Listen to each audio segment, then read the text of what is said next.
오늘 있었던 일 가장 빠르게 전해드리는 오늘의 정치 뉴스입니다. 이낙연 전 총리는 최근 김문수 국민의힘 대선 후보를 지지하며 이재명 더불어민주당 후보의 당선이 초래할 괴물독재 정권의 출현을 막기 위한 결심이라고 밝혔습니다.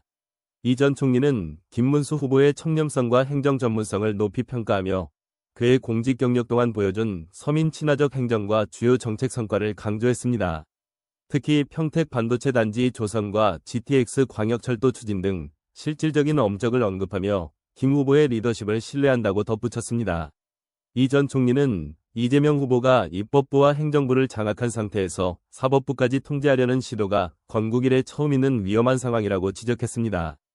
권력이 한 사람에게 집중되면 독재의 우려가 커진다는 점을 강조하며 이재명 후보의 사법부 장악 시도가 자신의 범죄 혐의를 무마하기 위한 것일 가능성도 경고했습니다.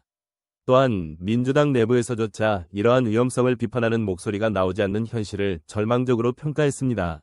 이재명 후보의 가족 문제에 대해서도 우려를 표명했습니다. 과거 대통령들의 자녀 문제가 전국에 악영향을 미친 사례를 들며 권력의 집중이 가져올 부작용을 경계해야 한다고 말했습니다. 특히 이재명 후보의 아들의 여성 비하 발언과 본인의 과거 발언 문제가 재조명되는 가운데 유권자들이 후보의 인성과 가족 관계를 꼼꼼히 살펴볼 필요가 있다고 강조했습니다. 김문수 후보를 지지한 결정에 대해 이 전 총리는 청렴함과 투쟁 정신, 현장 중심의 리더십을 높이 평가했다고 설명했습니다. 또한 김 후보와의 협력을 통해 권력 분산형 개헌을 추진하고 제7공화국의 출범을 준비하겠다는 계획을 밝혔습니다. 이재명 후보의 개헌 주장이 권력 집중과 임기 연장에 초점이 맞춰져 있는 반면 김문수 후보는 권력 분산을 통한 민주주의 회복을 목표로 하고 있다는 점을 강조했습니다. 현재 정치권의 극심한 진영 갈등에 대해서도 우려를 표명했습니다. 국민의힘이 보수 정당으로서의 정체성을 잃고 지리멸렬해진 반면 민주당은 진보의 이름 아래 독재적 권력 집중을 추구하고 있다고 비판했습니다. 특히 민주당 내부에서 김대중 전 대통령의 민주주의 정신이 퇴색하고 있다며 이에 대한 반성과 개혁이 필요하다고 촉구했습니다. 호남과 영남 지역의 유권자들에게도 균형 있는 정치 구도를 당부했습니다.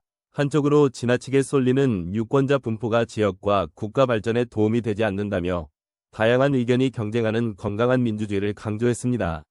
또한 이번 대선이 기존의 지역주의적 정치 구도를 깨는 계기가 되길 바란다고 덧붙였습니다.